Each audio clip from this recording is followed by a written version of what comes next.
Hello students, कैसे हैं आप सभी। आई होप अच्छे होंगे और प्रिपरेशन कर रहे होंगे। उसी प्रिपरेशन की चेन को आगे बढ़ाते हैं और पढ़ते हैं 11th क्लास मैथमेटिक्स का एक और chapter, chapter 5, complex number and quadratic equation. बच्चों, कॉम्प्लेक्स नंबर क्या होता है, क्यों इसकी ज़रूरत पड़ गई, जीरो लेवल से सब कुछ कॉन्सेप्ट हम सीखेंगे। और पढ़ने का तरीका कुछ यूँ होगा कि फर्स्ट एक्सरसाइज का जो भी कॉन्सेप्ट होता है वो हम सीखेंगे और उसके बाद आपके एनसीईआरटी बुक के फर्स्ट एक्सरसाइज के क्वेश्चंस को सॉल्व करेंगे।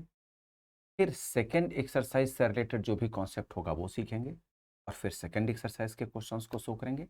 इस तरह से आगे बढ़ते जाए। कॉम्प्लेक्स नंबर क्या होता है हम इसे अभी देखते हैं, डेफिनेशन अभी आपको बताया जाएगा। उससे पहले इसकी जरूरत क्यों पड़ गई हम पहले ये सीख। एज्यूम करो कोई एक quadratic equation X square minus 5x plus 6 equals to 0। Quadratic equation को सॉल्व करने के बहुत सारे तरीके बताए गए हैं, आप सभी जानते भी होंगे अच्छी तरह से।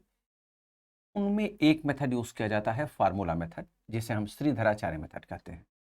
बहुत सारे स्टूडेंट्स इसे डिस्क्रिमिनेंट मेथड भी कहते हैं। तो उसमें हम करते क्या है, उस क्वाड्रेटिक इक्वेशन में जो भी वेरिएबल इन्वॉल्व होता है उस वेरिएबल को कैलकुलेट करने के लिए डायरेक्ट फार्मूला बता दिया।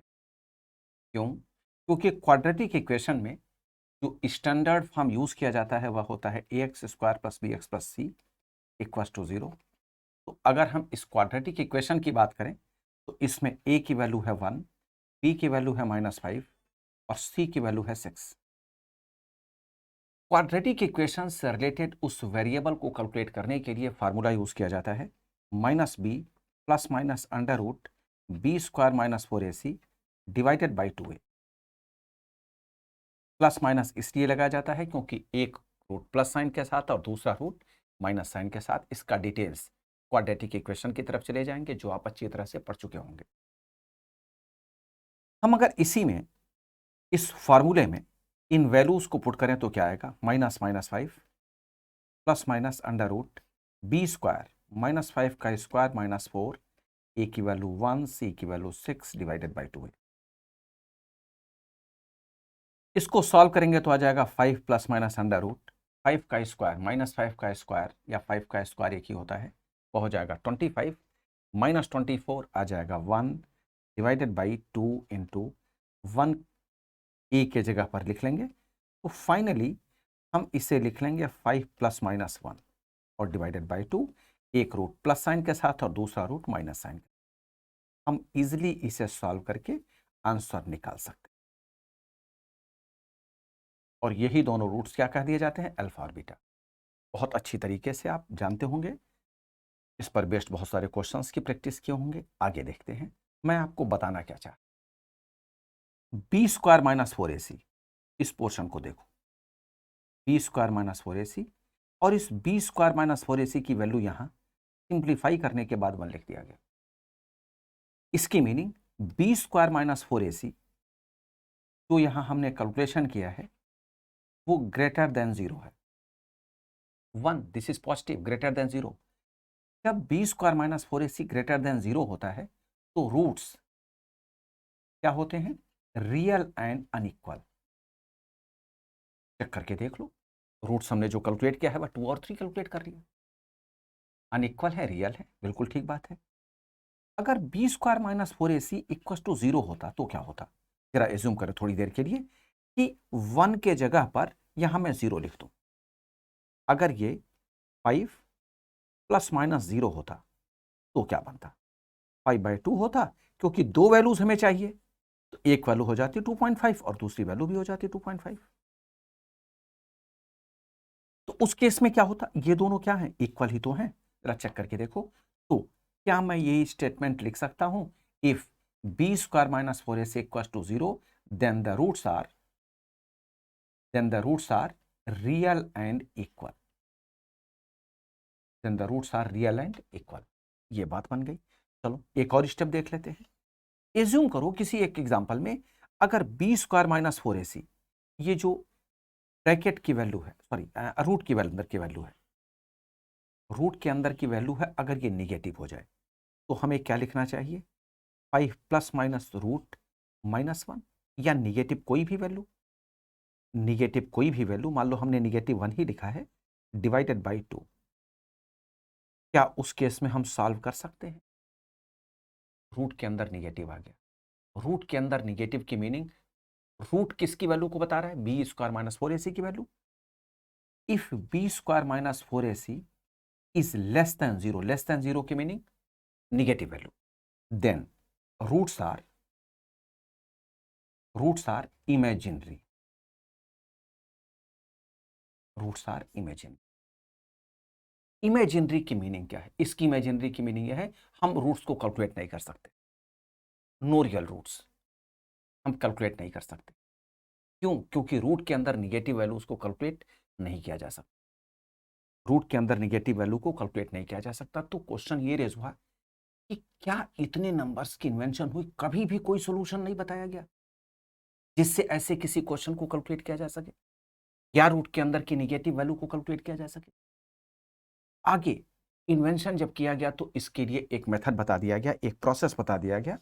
वह यह बताया गया कि रूट के अंदर अगर किसी भी वैल्यू को आप यूज करते हैं और वो निगेटिव साइन के साथ है तो इसे इमेजिनरी वैल्यूज कह दी जाएगी, इमेजिनरी नंबर कह दिया जाएगा। और फर्दर इसे सॉल्व करके यह बताया गया कि अगर रूट में -1 आता है तो ये इमेजिनरी तो है ही, लेकिन इसे सॉल्व कर सकते हैं और इसकी वैल्यू के लिए कह दिया गया, इसे आयोटा कह दिया जाए। इसे क्या कह दिया जाए? आयोटा, और इसको रिप्रेजेंट कर लिया जाए आई से। ध्यान रखना, इमेजिनरी रूट 3 भी है, इमेजिनरी रूट में जो -3 है वो भी है, और इमेजिनरी रूट में -1 भी है। रूट 3 को डायरेक्ट पर्टिकुलर अल्फाबेट से डिनोट करने के लिए हमें नहीं बताया गया, लेकिन जो रूट के अंदर -1 है तो ये भी इमेजिनरी, लेकिन इसे डिनोट करने के लिए बता दिया गया कि इसे इमेजिनरी नंबर के साथ साथ आप आयोटा कह दें, ग्रीक साइन है आयोटा, और इसे आप आई से रिप्रेजेंट। अब अगर हम इसी आई के लिए इसको रिप्रेजेंट करते हैं, जरा ध्यान से समझना, आई इक्वल टू रूट -1, तो आई स्क्वायर की वैल्यू क्या हो जाएगी? आई स्क्वायर इक्वल टू रूट में -1 का होल स्क्वायर, और रूट का होल स्क्वायर क्या होता है? √2 का होल स्क्वायर 2 ही तो आएगा, तो -1 रूट में इसका होल स्क्वायर तो -1 आ जाएगा। तो आई स्क्वायर की वैल्यू हमारे पास क्या आ गई? -1। और अगर इसे सिंप्लीफाई करना चाहते हैं तो और भी अच्छी तरह से हम यूज कर सकते हैं। देखो, अब जैसे आई पर पावर 3 कह दिया जाए तो इसे अब क्या करेंगे? इसे अगर हम चाहें तो लिख सकते हैं आई इंटू आई स्क्वायर, और आई तो ठीक है, आई स्क्वायर की वैल्यू हम जानते हैं -1, तो हम इसे लिख सकते हैं आई क्यूब की वैल्यू -i। आई पर पावर 4 की वैल्यू अगर हम यूज करना चाहते हैं तो क्या लिख लेंगे? आई स्क्वायर इंटू आई स्क्वायर, आई स्क्वायर की वैल्यू -1 इंटू आई स्क्वायर अगेन -1, ये हो जाएगा 1। इस तरह से आई पर कोई भी पावर अगर दे दिया जाए तो उसे हम कैलकुलेट कर सकते हैं, मीनिंग आयोटा की वैल्यू को हम कैलकुलेट कर सकते हैं। इस तरह से बहुत सारी वैल्यूज हमसे डिफाइन करने के लिए कह दिया जाता है। ट्रिक क्या है? जब भी हमसे आई पर किसी भी पावर की वैल्यू को कैलकुलेट करने के लिए कहा जाए तो आप सबसे इजी वे आई स्क्वायर पर पावर चेक करो। जैसे अगर हमसे कह दिया जाए आई रेस्ट पावर 19 की वैल्यू बता दो, अब हम करेंगे क्या? I raised to power 1 into i raised power 18 कर दो, इवन वाला एक पोर्शन जरूर ले आओ। अब आई तो आई ही रहेगा, आई रेस्ट पावर 18 को लिख सकते हो आई स्क्वायर रेस्ट पावर 9, और आई तो यही रहेगा, आई स्क्वायर की वैल्यू होती है क्या? -1, और -1 रेस्ट पावर क्या हो गया? 9।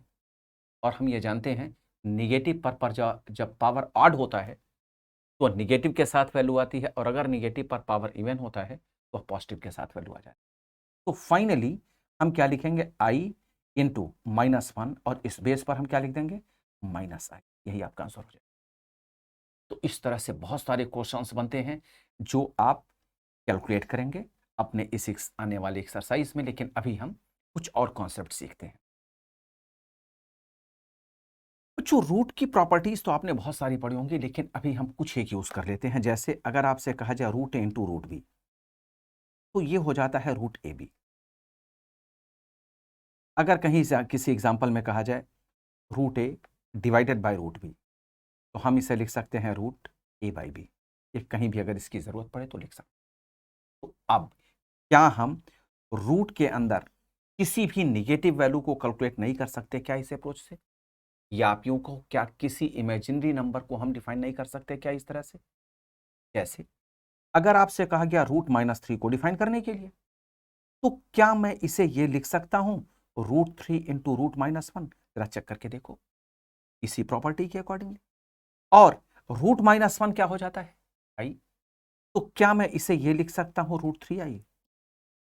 इसकी मीनिंग यह है कि अभी जो थोड़ी देर पहले मैंने ये कहा कि क्या इमेजिनरी नंबर्स को डिफाइन करने का कोई तरीका नहीं है? बिल्कुल तरीका है, और वो तरीका यही है। और इस पूरे फॉर्मेट को, इस पूरे एक्सप्लेनेशन को हम पढ़ते हैं कॉम्प्लेक्स नंबर चैप्टर में। अब कॉम्प्लेक्स नंबर की डेफिनेशन सुन लेते हैं क्या होता है। कॉम्प्लेक्स नंबर की डेफिनेशन में यह कहा जाता है कि अगर किसी नंबर का फॉर्मेट, अगर नंबर्स का फॉर्मेट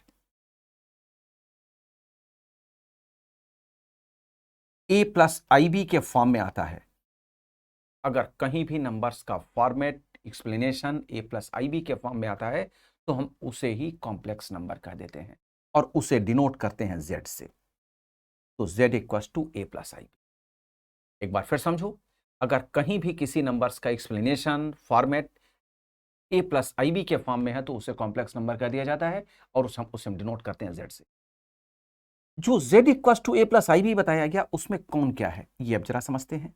a को हम कहते हैं रियल वैल्यू। क्या कहते हैं इसको? Real value. किसका?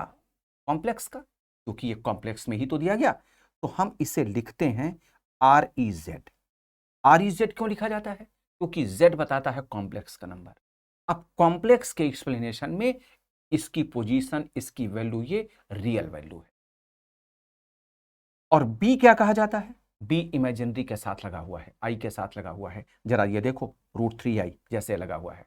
तो √3 या इस जैसा कोई भी वैल्यू, जैसे इस एग्जांपल में b है, उसे हम कहते हैं इमेजिनरी। मीनिंग ये कॉम्प्लेक्स का इमेजिनरी फॉर्म की वैल्यू है, i के साथ ये लगा हुआ है, ये इसकी मीनिंग। तो ये था कॉम्प्लेक्स नंबर को डिनोट करने का तरीका। और भी कुछ वर्ड्स यूज किए जाते हैं, जैसे मान लो इसका हमसे कहा जाता है कॉन्जुगेट बताओ। कॉन्जुगेट बताओ, तो कहो क्या होता है कॉन्जुगेट?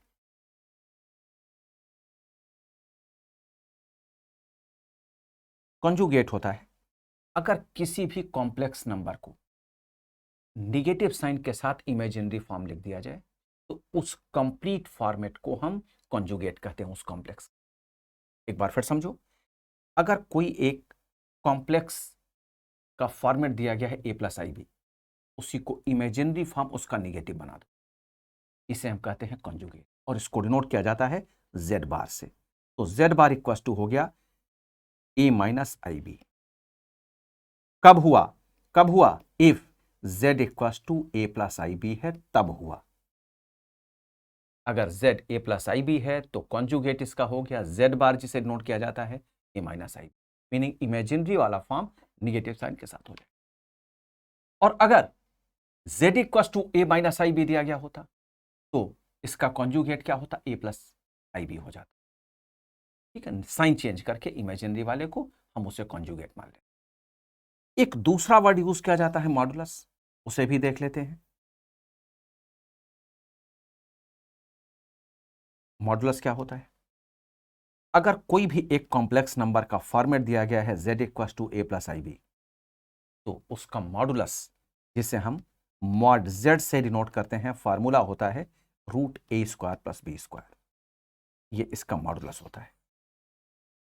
कहीं भी अगर कोई भी कॉम्प्लेक्स का फॉर्मेट z = a+ib के फॉर्म में है, तो उस केस में उसके मॉडुलस को डिनोट किया जाएगा मॉड z, और लिख देंगे a² + b²। कुछ और एक्सप्लेनेशन जिसकी जरूरत पड़ने वाली है, देखो आगे। मान लो एक z दिया गया है z1 के फॉर्म में, और वह दिया गया है a+ib, and z2 equal to दिया गया है c+id। z1 इक्वल टू दिया गया a+ib, z2 equal to c+id। उस केस में इनके एडिशन, सब्ट्रैक्शन, मल्टीप्लिकेशन को हम कैसे डिफाइन करते हैं? एडिशन, सब्ट्रैक्शन, मल्टीप्लिकेशन को कैसे डिफाइन करते हैं, फिर हम आगे की बात करेंगे। Z1 प्लस Z2 अगर आपको डिफाइन करने के लिए कहीं भी कहा जाए तो हमेशा ध्यान रखना कॉम्प्लेक्स नंबर्स में रियल को रियल के साथ ऐड किया जाएगा और इमेजिनरी को इमेजिनरी के साथ ऐड किया जाएगा।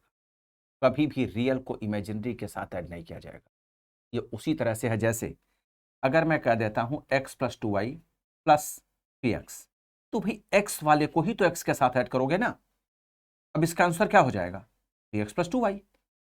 कैसे आया? x को ही तो x के साथ ऐड करोगे। सिमिलरली इमेजिनरी वाले पोर्शन को इमेजिनरी वाले पोर्शन के साथ ऐड करोगे, रियल को रियल के साथ ऐड कर दोगे। तो यहां क्या आएगा? a प्लस सी, रियल वाले वैल्यूज को ऐड कर दोगे, और plus I B plus i D. इसमें अगर हम i को कॉमन ले लेते हैं तो यह हो जाएगा b plus D.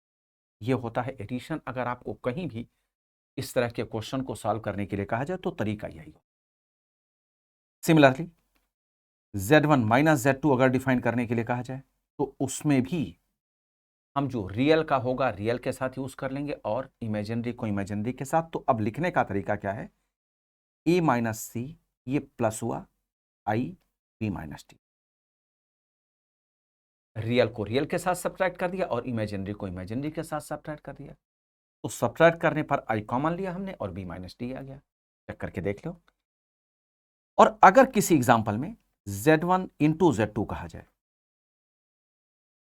Z1 into Z2 कहा जाए तो उस केस में a प्लस आई बी, इसका एक्सप्लेनेशन थोड़ा सा देख लेते हैं, और c प्लस आई डी। जरा देखते हैं इसे। सिंपल जिस तरह से एल्जेब्रिक मल्टीप्लिकेशन होता है उसी तरह से करते हैं। देखते हैं क्या आता है। A C plus I A D plus I B C plus I square B D. जरा चेक करके देखो एल्जेब्रिक मल्टीप्लिकेशन कैसे होता है। ए से हमने दोनों टर्म को मल्टीप्लाई कर दिया, फिर आई बी से दोनों टर्म को मल्टीप्लाई कर दिया, यही आएगा। अब रियल को रियल के साथ, लेकिन अभी रियल क्लियर नहीं हो रहा है तो एक काम करते हैं, A C plus I A D plus I B C. I square की वैल्यू हम जानते हैं -1। अब -1 जब इसके साथ यूज करोगे तो यह हो जाएगा माइनस बी डी। अब जरा चेक करके देखो एक्चुअल रियल का पोर्शन क्या बना, ए सी बना और बी डी बना। तो हम यहां लिख सकते हैं A C minus B D, और आई वाले पोर्शन में से आई को कॉमन लेने के बाद हम लिख सकते हैं ए डी प्लस ए सी। ये हम लिख सकते हैं। तो मल्टीप्लिकेशन के साथ जब आप Z1 इंटू Z2 करेंगे तो आप अगर चाहें ये फार्मूला लर्न है तो डायरेक्ट लिख लो, या इसी तरह से मल्टीप्लाई करके वैल्यू लिखो। बात देखिए, ये मैंने मल्टीप्लिकेशन के साथ इसलिए बताया है, समझना आसान हो जाएगा। ऐसे किसी क्वेश्चन का आंसर आप इजीली कैलकुलेट कर सकते हैं। आगे मैं एक और फॉर्मेट बताऊं डिवीजन फॉर्म का, उससे पहले हम देख लेते हैं मल्टीप्लिकेटिव इनवर्स क्या होता है। मल्टीप्लिकेटिव इनवर्स अगर कहीं भी Z1 बाई Z2 को अभी छोड़ते हैं, वह हम बाद में देख लेंगे। पहले हम ये देख लेते हैं कि मल्टीप्लिकेटिव इनवर्स, क्योंकि अभी उसी को हम डिवीजन से कनेक्ट कर देंगे। ध्यान देना, Z इक्वल्स टू अगर a प्लस आई बी दिया गया है, मल्टीप्लिकेटिव इनवर्स बेसिकली यह होता है 1 बाई Z। 1 बाई Z की meaning Z inverse equals to 1 by a plus I B. यह हुआ मल्टीप्लिकेटिव इनवर्स की मीनिंग यही है। Z इनवर्स को ही मल्टीप्लिकेटिव इनवर्स कहा जाता है। इसको मैं लिख दे रहा हूं, मल्टीप्लिकेटिव इनवर्स। हमेशा ध्यान रखना पूरे कॉम्प्लेक्स नंबर इस चैप्टर में कभी भी आयोटा फॉर्म, इमेजिनरी फॉर्म नीचे डिनोमिनेटर में नहीं लिखा। अगर कहीं लिखा हुआ है तो आप तुरंत उसे रेशनलाइज करोगे और फिर इसकी फाइनल वैल्यू करोगे। हमेशा ध्यान रखना कभी भी आयोटा फॉर्म को डिवीजन फॉर्म में आपको नहीं लिखना है। ठीक है, किसी भी केस में नहीं लिखना है। हमेशा उसे कहां होना चाहिए? न्यूमरेटर में होना चाहिए। तो अब जरा हम इसे सॉल्व करके देखते हैं। अब रेशनलाइज करने के लिए हमने क्या किया, 1 by A plus I B तो था ही। हमेशा ये ट्रिक ध्यान रखो, हमने क्या किया, a माइनस आई बी से न्यूमरेटर को और डिनोमिनेटर दोनों को मल्टीप्लाई। तो अब जो न्यूमरेटर हुआ वो तो था a माइनस आई बी, वो तो बात ठीक है, लेकिन डिनोमिनेटर में हो गया ए स्क्वायर माइनस बी स्क्वायर। तो जो ए स्क्वायर करोगे वो तो ए स्क्वायर ही रहेगा, माइनस बी स्क्वायर जब आप करोगे तो आई का स्क्वायर और बी का स्क्वायर होगा ना, जरा समझो, आई का स्क्वायर बी का स्क्वायर हुआ, और आई स्क्वायर होता है -1, तो माइनस माइनस के साथ ये प्लस बन जाएगा, तो A minus I B divided by A square plus B square हो जाएगा। और क्योंकि हमें जो नंबर्स बताने हैं वो इमेजिनरी फॉर्म में ही, मीनिंग कॉम्प्लेक्स नंबर के फॉर्म में, मीनिंग ए प्लस आई बी के फॉर्म में बताना है, आप यूं समझ लो, तो हम इसे लिख सकते हैं A divided by A square plus B square, ये हो गए रियल वैल्यूज, और minus I B divided by A square plus B, ये हो गया इमेजिनरी वाला, एक रियल पार्ट और एक इमेजिनरी पार्ट। अब जरा देखते हैं डिवीजन फॉर्म की केस में क्या हो जाएगा। अगर मैं आपसे पूछता हूं Z1 बाई Z2, तो जरा ध्यान देना, क्या Z1 बाई Z2 को मैं ये नहीं लिख सकता Z1 इंटू 1 बाई Z2, लिख सकता हूं क्या? और अगर मैं ये लिख सकता हूं तो क्या मैं ये भी नहीं लिख सकता Z1 इंटू Z2 इनवर्स? बात तो एक ही। तो इसकी मीनिंग ये है कि Z2 इनवर्स की वैल्यू कैलकुलेट कर लो और उसको Z1 से मल्टीप्लाई कर लो, आंसर। इनवर्स किसी भी कॉम्प्लेक्स का बताने का तरीका ये है, ये देखो जो मैंने अभी आपको बताया, और मल्टीप्लाई करने का तरीका ये है, भाई इनवर्स पहले निकाल कर मल्टीप्लाई कर दो, आंसर तो आ ही गया। क्लियर हुई बात? मल्टीप्लाई करके अगर आंसर डिवाइड करके इनवर्स निकाल कर अगर हम मल्टीप्लाई कर दे तो बात तो एक ही है। तो ये आप फॉर्मेट डिवीजन फॉर्म के लिए यूज कर ले। डिवीजन फॉर्म के लिए पहले आप इनवर्स निकालें, मल्टीप्लिकेटिव इनवर्स निकालें और उसको मल्टीप्लाई कर देंगे, तो ये एग्जैक्ट डिवीजन का फॉर्मेट आ जाएगा। कुछ एक प्रॉपर्टीज कंजुगेट के बेस पर बताया जाता है, हम पहले अब वो भी देख लेते हैं। मान लो किसी क्वेश्चन में कहा गया Z1 प्लस Z2 कंप्लीट का कंजुगेट, हम इसको लिखते हैं Z1 का कॉन्जुगेट प्लस Z2 का कॉन्जुगेट। कॉन्जुगेट की मीनिंग माइनस साइन हो जाएगा, इमेजिनरी वाली पोर्शन। अगर किसी दूसरे एग्जाम्पल में कहा जाता है Z1 माइनस Z2 इस कंप्लीट का कंजुगेट, तो हम लिखते हैं Z1 का कंजुगेट माइनस Z2 का कंजुगेट। एडिशन सब्ट्रैक्शन आप जानते हैं। अगर कहीं भी Z1 इंटू Z2 होल का दिया जाता है तो हम लिख लेते हैं Z1 का कॉन्जुगेट इंटू Z2 का कॉन्जुगेट, डायरेक्ट मल्टीप्लाई कर। और कॉन्जुगेट का तो नहीं, मॉडुलस का बताया जाता है। अगर कहीं भी Z1 बाई Z2 का मॉडुलस आपसे पूछा जाता है तो Z1 का मॉडुलस डिवाइडेड बाई Z2 का मॉडुलस लिख लिया जाता है। और अगर कंजुगेट का आप डिवाइड कर रहे हैं तो कंजुगेट का भी लिख सकते हैं, जैसे Z1 बाई Z2। अब इसका तो डायरेक्ट लिखा ही नहीं जा सकता, Z1 by Z2 whole conjugate आप कैसे लिखोगे? लिखोगे तो ऐसे ही लिखोगे ना, और ये सिंप्लीफाई होने के बाद भी ऐसे आई आएगा। तो इसलिए ये हमेशा कंजुगेट के फॉर्म में ही डिवीजन फॉर्म लिखा जा सकता है, ठीक है ना? तो इसमें कंफ्यूज नहीं करो, ये बात एक ही है। हाँ, मॉडुलस के केस में ये लिख दिया जाता है Z1 by Z2 whole modulus equals to Z1 का मॉडुलस डिवाइडेड बाई Z2 का मॉडुलस। ये था एक्सप्लेनेशन, और इन्हीं को आपको यूज करना है अपने एनसीईआरटी बुक एक्सरसाइज 5.1, ठीक है? इतने ही स्टेटमेंट्स। अब जरा देखते हैं कौन कौन से क्वेश्चंस हैं, सॉल्व करने का तरीका क्या है, वन बाय वन आपके एनसीईआरटी बुक एक्सरसाइज 5.1। देखो आपके NCERT book exercise 5.1, express each of the complex number given इस exercise 1 to 10 in the form a plus I B. इस एक्सरसाइज 5.1 में 1 to 10 तक के क्वेश्चंस को a प्लस आई बी के फॉर्म में आपको लिखना है, a प्लस आई बी के फॉर्म में। वन बाय वन देखते हैं क्या है, ठीक है ना? कुछ क्वेश्चंस मैं आपको बता दूंगा, जो सेम पैटर्न पर रहेंगे वो आपको दे दिया जाएगा, वो आप खुद ट्राई कर लेंगे। ध्यान रहे इजी क्वेश्चन ही आपको दिए जाएंगे, जो टफ होंगे, जो मुश्किल होंगे, वो मैं खुद आपको बताऊंगा। अब जैसे पहले क्वेश्चन की अगर हम बात करें, फर्स्ट क्वेश्चन की ही अगर हम बात करते हैं, तो 5i माइनस 3/5i, बहुत आराम से मल्टीप्लाई करें। आई को आई से मल्टीप्लाई करेंगे, ये ठीक हो जाएगा आई स्क्वायर। इसको हम पहले लिख लेते हैं। 5 को -3/5 से मल्टीप्लाई करोगे तो 5 एक दूसरे से कैंसिल हो जाएगा, ये हो जाएगा -3।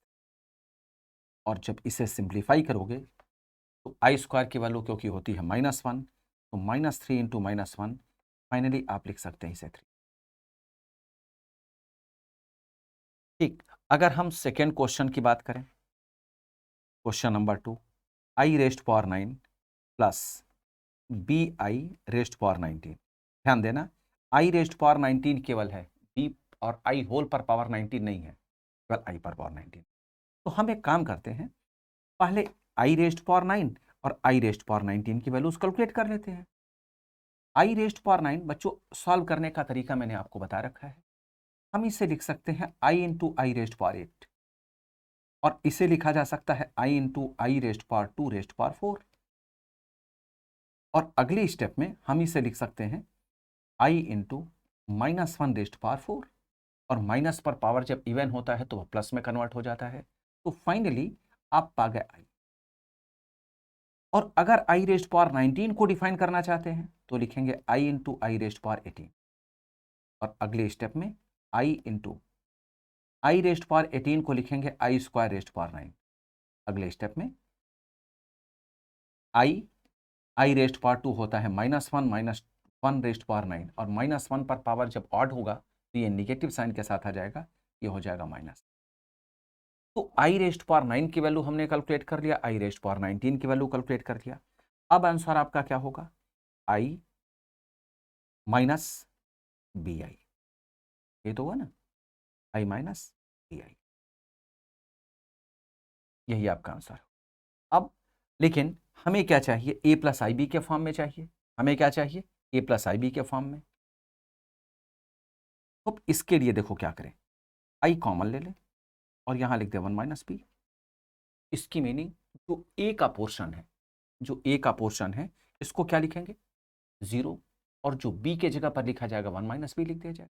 जरा इसको देखो, हम क्या लिख सकते हैं इसे 0 प्लस i 1 - b। तो एक a प्लस आई बी के फॉर्म में हो गया, जरा चेक करके देखो। वो तो क्या a प्लस आई बी के फॉर्म में, i इक्वल टू i के साथ हो गया 1 - b और a के साथ हो गया 0। ठीक, तो इस तरह से हम इसे रिप्रेजेंट करेंगे। क्वेश्चन नंबर 3, इसे भी देख लेते हैं। i⁻⁻39, i⁻⁻39 को हम लिख सकते हैं 1/i⁻39, और इसे लिख सकते हैं 1/i⁻², i इंटू i⁻² और रेस्ट पावर 19। चेक करके देखो, 39 को हमने ब्रेक किया 1 और 38 में, 38 को हमने लिख दिया 2 इंटू 19, पावर्स पर पावर का मल्टीप्लिकेशन। 1 डिवाइडेड बाई i⁻² होता है -1, अब -1 रेस्ट पावर 19, -1 रेस्ट पावर 19 की मीनिंग ये निगेटिव रहेगा, तो 1 डिवाइडेड बाई -i। अब जैसा मैंने कहा कि डिनोमिनेटर में स्ट्रिक्टली ये नहीं होना चाहिए निगेटिव, तो i नहीं होना चाहिए, तो उस केस में हम क्या करेंगे, i से हम न्यूमरेटर डिनोमिनेटर दोनों को मल्टीप्लाई कर लेंगे। तो अब क्या आया, जरा देखो ध्यान से, i से अगर हम मल्टीप्लाई करें न्यूमरेटर को तो -i से मल्टीप्लाई कर लो। -i से किसी को भी मल्टीप्लाई कर सकते हो, -i से अगर हम मल्टीप्लाई करते हैं तो -i डिवाइडेड बाई ये हो जाएगा i², और i² होता है -1, तो -i डिवाइडेड बाई -1 फाइनली आ जाएगा i। अब अगर इसमें a प्लस आई बी की बात हो रही है तो हम इसे क्या लिख सकते हैं, हम इसे लिख सकते हैं 0 + 1i, 0 + 1i, मीनिंग a की वैल्यू 0, b की वैल्यू 1। ठीक बात। तो इस तरह से आप आगे के क्वेश्चंस को ट्राई करोगे, 4th कर लोगे, 5th करोगे। मैं आपको बता रहा हूं क्वेश्चन नंबर 6, ये जरा देखो, question number 6, 1/5 plus i into 2/5 minus 4 minus i into 5/2। Addition subtraction के केस में रियल रियल के साथ इमेजिनरी इमेजिनरी के साथ माइनस साइन दिया गया है। तो अब हम क्या करेंगे, 1/5 -4 ये एक साथ हुआ, और प्लस आई, ब्रैकेट में हमने लिखा 2/5 माइनस -5/2। जरा स्टेप्स चेक करो। इससे हम लिख सकते हैं 5 4 जा 20, तो 1 - 20, 1 - 20 की मीनिंग -19/5 प्लस आई, इस ब्रैकेट की वैल्यू को एक्सपेंड करोगे तो आ जाएगा 2/5 प्लस 5/2, दैट इज -19/5 प्लस आई, ये हो जाएगा 10, न्यूमरेटर 4 प्लस 25, -19/5 प्लस 29/10 इंटू आई, ये हो जाएगा। अब a प्लस आई बी के फॉर्म में अगर लिखना चाहते हैं तो -19/5 हो गई a की वैल्यू और b की वैल्यू हो गई 29/, राइट। अब अगले क्वेश्चन की तरफ चलें। क्वेश्चन नंबर 7 अब आप इजिली कैलकुलेट कर लोगे। अब हम डिस्कस कर रहे हैं क्वेश्चन नंबर 8 9 10 तीनों को। क्वेश्चन नंबर 8 की बात करते हैं। क्वेश्चन नंबर 8, 1 प्लस आई रेज्ड पावर 4, यह हमें दिया गया। 1 माइनस है, 1 माइनस आई रेज्ड पावर 4, राइट। अब जरा देखो, a माइनस बी, आपने 11th में binomial distribution a plus be raised power 4 या a minus be raised power 4 और बेस्ड क्वेश्चन की कैलकुलेशन कर सीखा होगा, तो हम उस बेस पर भी इसे कर सकते हैं, या अगर नहीं करना चाहते हैं तो होल स्क्वायर का होल स्क्वायर कर दें, राइट। कैलकुलेशन थोड़ी सी लेंदी होगी लेकिन आप कर सकते हैं, कोई कंफ्यूजन। जरा देखो, अगर हम इसे चाहें तो लिख सकते हैं 1 माइनस आई का स्क्वायर होल पर पावर 2, राइट। अब जरा जो पहला स्क्वायर है उसे एक्सपेंड करते हैं। ये क्या हो जाएगा, 1 ए का स्क्वायर प्लस बी का square minus 2ab minus 2i। अब इस पूरे का होल स्क्वायर, ठीक है। आप इसमें किसी एक को एक मान लो ए और दूसरे को बी मान लो। हम एक काम करते हैं, हम इसे ए मान लेते हैं, हम इसे ए मान लेते हैं। अब जरा देखो, ये क्या हो गया, ए माइनस बी का होल स्क्वायर, तो अब ए का स्क्वायर हुआ। ध्यान से समझना, ए माइनस बी होल स्क्वायर हुआ। हम यहां इसको ए ट्रीट कर रहे हैं और इसको बी ट्रीट कर रहे हैं, तो अब क्या लिखा जाएगा, ए स्क्वायर, तो 1 प्लस आई स्क्वायर का whole square plus B square 2i का whole square minus 2 into 1 plus I square into 2i, A square plus B square minus 2ab। Check करके देखो, अब इस पहले वाले पार्ट को भी हमने एक्सपेंड कर दिया, ए प्लस बी होल स्क्वायर, तो ए का स्क्वायर प्लस बी का square plus 2ab 2i rest power 2 plus 2i rest power 2 को स्क्वायर एक्सपेंड किया तो 4i रेस्ट पावर 2, और आगे माइनस इसको एक्सपेंड करोगे तो हो जाएगा 2i और plus 2i plus 2i cube, finally 1 plus आई रेस्ट पावर 4, ठीक है ना। आई रेस्ट पावर 4 क्यों, आप -1 रेस्ट पावर 2 कर दो, ठीक है ना, plus 2i square plus 4i square 6i square और minus 4i minus 4i cube 1, यह हो जाएगा +1 प्लस 6 इंटू -1 माइनस 4i ये तो एज इट इज रह जाएगा, माइनस 4i क्यूब, इसको एक्सपेंड करते हैं। अब 4i क्यूब को हम क्या लिख सकते हैं, 4 इंटू आई स्क्वायर इंटू आई, 1 + 1 हो गया 2 -6 माइनस 4i माइनस 4, आई स्क्वायर की वैल्यू है -1 इंटू आई। अगला स्टेप 2 - 6 -4 -4i, ये कितना हो गया, आई से जब आप मल्टीप्लाई करोगे तो ये हो जाएगा +4i चेक करो, और जब ये +4i हुआ और +i 4i -4i कैंसिल हो गया, आंसर क्या आ जाएगा? -4। अब -4 a + ib के फॉर्म में तो है नहीं, तो ये डायरेक्ट आपका यही आंसर मान लिया। एक बार स्टेप्स चेक कर लेंगे, पैटर्न यही है, या इसका दूसरा तरीका यह है कि बाइनोमियल से एक्सपेंड करो और तब इसका आंसर फाइंड कर लो, ठीक है ना? तो आप एक बार इसे चेक कर लेंगे। मैं आंसर नहीं देख पा रहा हूं तो आप एक बार चेक करके तब आंसर इसका लिख लेंगे। ओके, क्वेश्चन नंबर 8 का सॉल्यूशन था ये। ठीक, आगे चलते हैं।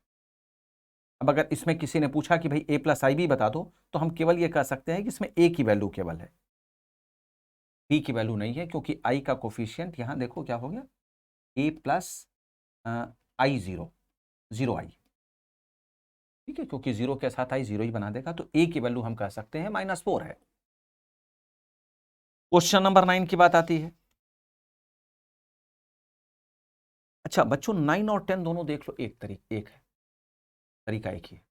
मैंने कहा था 8, 9, 10 तीनों बताने के लिए, लेकिन अगर आप 9th और 10th को देखो तो दोनों का तरीका एक ही है, ठीक है ना? तो मैं आपको 9th नहीं बच्चों 10th बता रहा हूं, वह इसलिए क्योंकि मुझे ऐसा लगता है कि अगर मैंने 9th बताया तो आपके दिमाग में ये ना रहे कि 10th में तो ढेर सारे निगेटिव साइन है, उसे क्यों नहीं बताया, 9th आप क्यों बता रहे हैं? 9th तो हम कर ही लेंगे। चलो तो एक काम करते हैं, 10th का सोल्यूशन देख लेते हैं। -2 -1/3i का होल क्यूब। बहुत सिंपल सा अप्रोच, देखो इसे आगे हमने इसे लिख दिया -2 plus -1/3i whole cube. Check करके देखो कोई कंफ्यूजन तो नहीं, बात एक ही है, अगर सिंप्लीफाई करो तो वही आएगा। अब ये क्या a + b होल क्यूब नहीं हो गया? a + b होल क्यूब का फार्मूला क्या होता है? a³ + b³ + 3a² b और +3ab², यही तो होता है ना? तो हमने अब यह लगा दिया a³ की जब बात होती है तो यहाँ -2 का क्यूब प्लस b³ b³ करोगे तो -1/3i का whole cube plus 3a²b, a²b की मीनिंग -2 का होल स्क्वायर a²b और प्लस 3ab², ab² की मीनिंग a, b का स्क्वायर मीनिंग -1/3i का होल स्क्वायर। इसी को हमें सिंप्लीफाई करना है। -2 का क्यूब बच्चों हो जाएगा -8, बिल्कुल ठीक है। इसका जरा क्यूब देखो, प्लस -1/3 का होल क्यूब जब आप करोगे तो 3 का क्यूब हो जाएगा 27, ठीक है ना? और i का हो जाएगा i³। अब क्योंकि माइनस आएगा तो -1/27i³। i डिनोमिनेटर में नहीं था, न्यूमरेटर में था।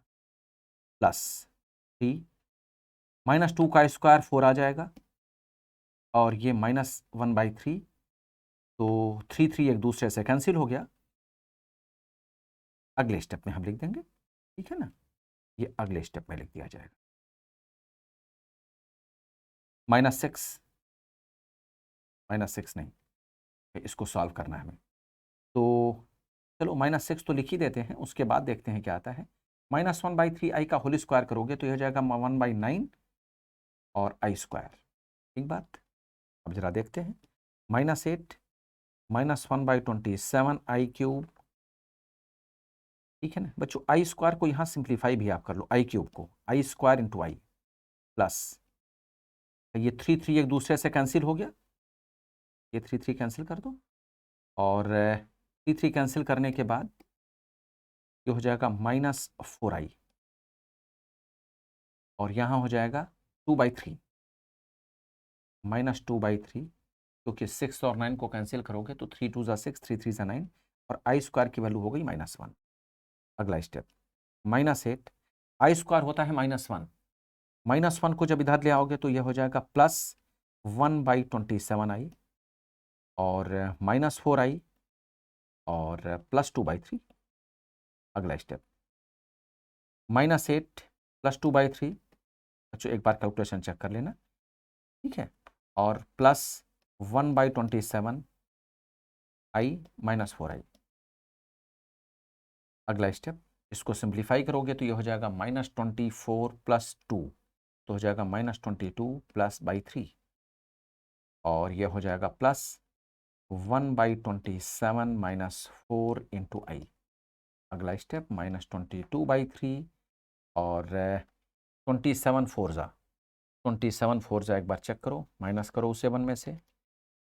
27 इंटू 4 ये आ जाएगा 108 और प्लस माइनस 107 डिवाइडेड बाई 27।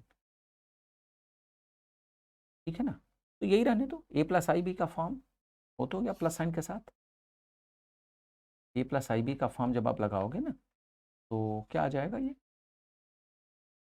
ए के जगह पर -22/3 है और बी के जगह पर -107/27 है।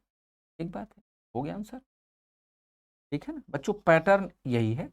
अगर क्वेश्चन इससे डिफर भी कुछ बनता है ना तो आप ऑपरेट कर सकते हो और इसमें भी आप कैलकुलेशन चेक ही कर लोगे, राइट। तो अब हम आगे जरा देख लेते हैं क्या है। 1 to 10 तक की तो बात हो गई, अब आगे जरा देखो।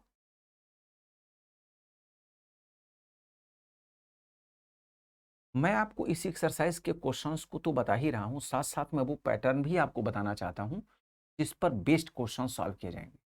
तो जो मैंने अभी बताया वो सॉल्व करने का तरीका है, आई स्क्वायर लग रखो -1, उसी के बेस पर आप कैलकुलेशन करते चले जाओगे, कैलकुलेशन बहुत ईजी होगी।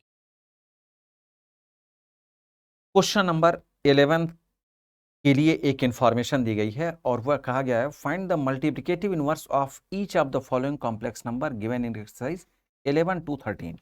एक बात है, 11 to 13 यह हमें दिया गया है, इसमें हमें मल्टीप्लिकेटिव इनवर्स निकालना है। तो मल्टीप्लिकेटिव इनवर्स के लिए बच्चों कोई भी आप एग्जांपल ले लो, हम दो एग्जांपल्स ले लेते हैं, एक 11 और दूसरा 12। 11 की अगर हम बात करें, 4 by let z equals to 4 minus 3i। Multiplicative inverse की मीनिंग 1 बाई z, तो हो गया 1 बाई 4 माइनस 3i। और जैसा मैंने कहा है into 4 plus 3i divided by 4 plus 3i equals to 4 plus 3i तो न्यूमरेटर में है ही, डिवाइडेड बाई ए स्क्वायर, तो 4 का स्क्वायर 16 हो गया और माइनस 3i का होल स्क्वायर। अगला step 4 plus 3i divided by 16 minus 9i का स्क्वायर, तो 4 plus 3i divided by 16 minus 9 into I square -1 होता है। अगला step 4 plus 3i divided by 16 plus 9 25 हो जाएगा। और अगली स्टेप में आप लिख सकते हो 4/25 प्लस 3/25i। हो गया मल्टीप्लिकेटिव इनवर्स। ठीक है ना, तो इसी तरह से आप 12 और 13 भी कर लोगे, इसमें कोई कंफ्यूजन नहीं। अगर हम 13 की बात करते हैं तो 13 के लिए let z equals to -i, और therefore 1 by z multiplicative inverse equals to 1 by -i। अब आप इसको मल्टीप्लाई करोगे तो i से जब आप मल्टीप्लाई करोगे -i से मल्टीप्लाई करोगे, राइट, तो आ जाएगा -i divided by minus minus plus हो जाएगा, आई स्क्वायर आ जाएगा और आई स्क्वायर हो जाता है -1, तो माइनस माइनस कैंसिल करने के बाद हो जाएगा आई, यही आपका आंसर हो जाएगा। ठीक है ना, तो इस तरह से यहां आपका एक्सरसाइज 5.1 कंप्लीट